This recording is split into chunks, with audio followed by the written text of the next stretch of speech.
ఢిల్లీ ముఖ్యమంత్రి రేఖా గుప్తాపై ఓ వ్యక్తి దాడికి పాల్పడిన ఘటన హాట్ టాపిక్ గా మారింది. సివిల్ లైసెన్స్ లోని అధికారిక నివాసంలో ప్రజా ఫిర్యాదుల స్వీకరణ సమయంలో ఘటన చోటు చేసుకుంది. వ్యవహారంపై సీఎం రేఖా గుప్తా తొలిసారి స్పందించారు.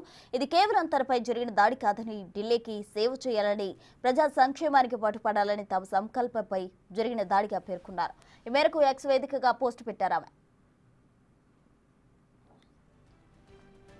ఈ దాడిని పిరికివంద ప్రయత్నంగా అభివర్ణించారు రేఖా గుప్తా.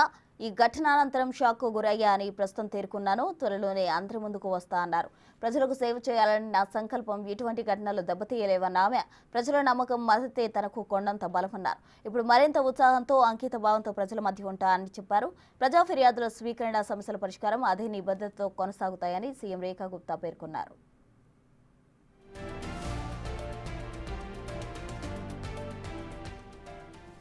ప్రజా సమస్యలు తెలుసుకునేందుకు సీఎం రేఖా గుప్తా తన అధికారిక నివాసంలోని జన్ సున్వాయ్ కార్యక్రమాన్ని నిర్వహించారు. ఈ క్రమంలో ఫిర్యాదు చేసేందుకు వచ్చిన ఓ వ్యక్తి కొన్ని పేపర్లు ముఖ్యమంత్రికి అందించాడు.